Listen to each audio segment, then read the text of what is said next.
A minha questão é a seguinte, Caio. Jesus jamais...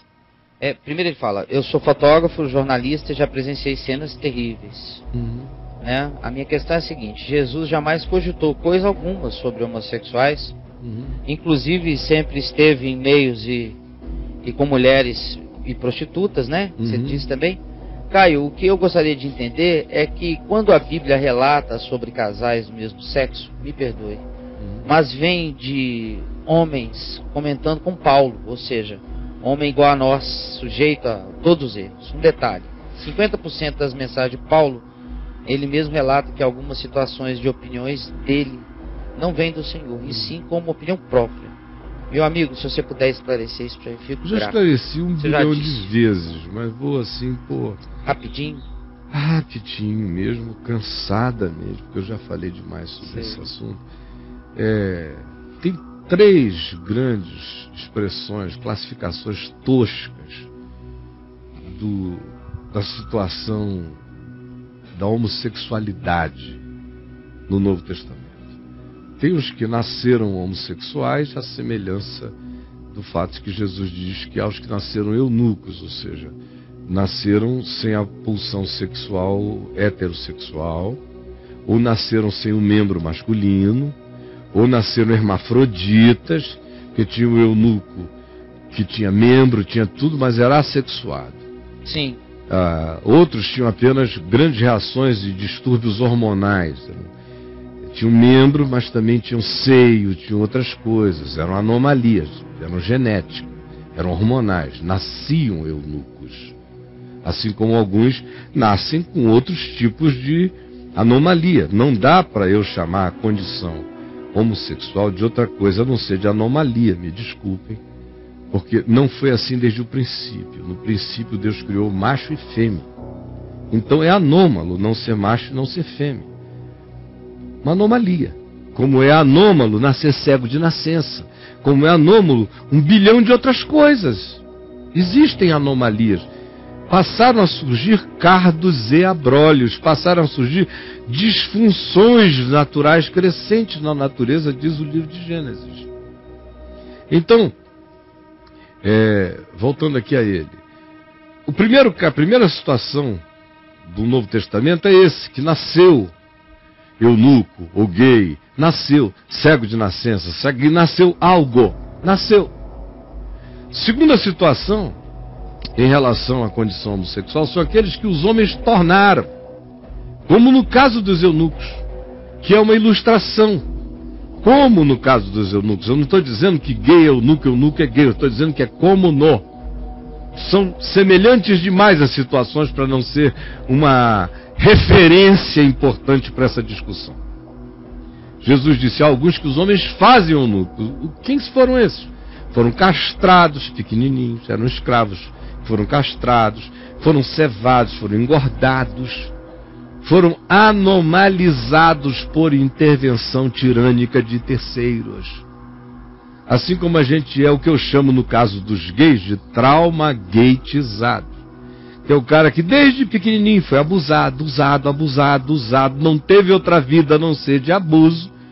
Chega aos 14 anos, toda a heterogeneidade dele é gay, porque ele foi usado e abusado por pai, por tio, por irmão, por irmã, sei lá por quem, por uma multidão como a gente vê. Ele nunca desenvolveu outro sentimento, outra pulsão. Ficou enraizadamente condicionado. Aí nesses casos eu digo, em algumas situações, eu vejo pessoas conseguirem deixar de ser. Às vezes nem mais para conseguirem ter relações heterossexuais normais. Conseguem fazer uma parada, uma sublimação por alguma razão. Mas não conseguem frequentemente assumir o padrão heterossexual original antes do trauma. Alguns poucos conseguem não só assumir, mas viver totalmente livres e bem. Outros tentam, conseguem, mas de vez em quando voltam e me dizem, olha aqui, Caio, aquela agonia às vezes está lá, e eu acalmo o cara, digo para ele que é fruto de trauma, mas que se ele for crescendo na tranquilidade da graça, aquilo vai serenando no coração dele, mas sim, muitos têm que matar um leão por dia. E tem um terceiro nível, que é aqueles que se fazem No caso dos eunucos, era pelo reino de Deus, era positivamente. Era o cara que era todo normal. Era Jesus que se fez eunuco pelo reino de Deus. Paulo se fez eunuco pelo reino de Deus. Heterossexualidade, tesão masculino, força, atratividade, potencial pleno, mas decidiu, por causa do reino de Deus, não ter mulher ou não ter homem, não ter relacionamento algum, não tocar, não começar, o que não poderia prosseguir, por saber que a vida dele era totalmente anômala. A vida dele é que estava fora do padrão normal.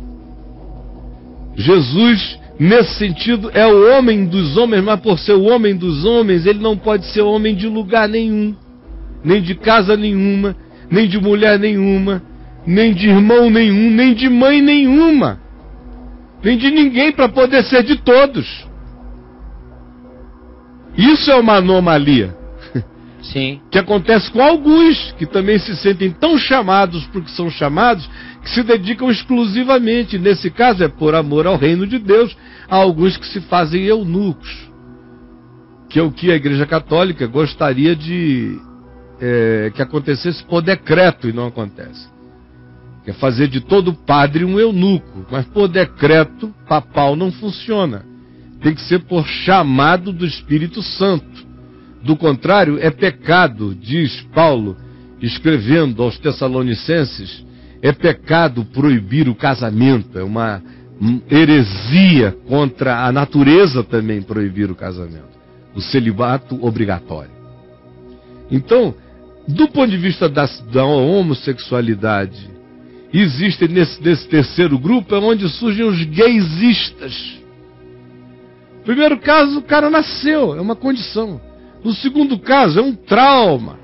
Virou uma condição psicológica a ser tratada com todo carinho, amor, respeito e consideração. No último caso, é aquele de Romanos 3, respondendo ao amigo, que vinha acusando Paulo, coitado, de uma coisa que Paulo não tinha nada a ver. Paulo está dizendo que lá em Roma, que é o terceiro caso, é o caso da escolha. Não é o cara que nasceu, não é isso, são os que trocaram. Foi deliberado, era ideológico. Era culto à sacanagem, ao hedonismo, à fornicação, à promiscuidade, à diversidade, à variedade. Era homem com homem, mulher com mulher, homem com mulher. E isso se fazia porque dava status. Porque quanto mais poderoso, mais absurdamente swinguista, mais surubento, mais indefinido, mais cultuador do prazer. Sim.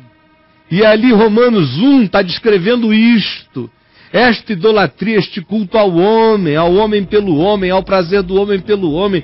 Não está falando das angustiazinhas, das pessoinhas que estão ali gemendo, sofrendo, massacradas. Não está falando de nada disso, está falando da escolha. Está falando de César, está falando de Calígula, está falando de Nero, está falando de Tibério e os seus peixinhos. Está falando dos tarados todos de Roma, do Senado. Está falando do que Roma se tornou como uma grande puta cósmica nos dias de João e de Paulo, uma grande meretriz nojenta.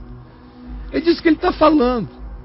Então, por favor, entendam a Escritura, entendam Paulo, entendam os contextos e entendam a natureza humana, para não pecarem nem contra Deus, nem contra o próximo.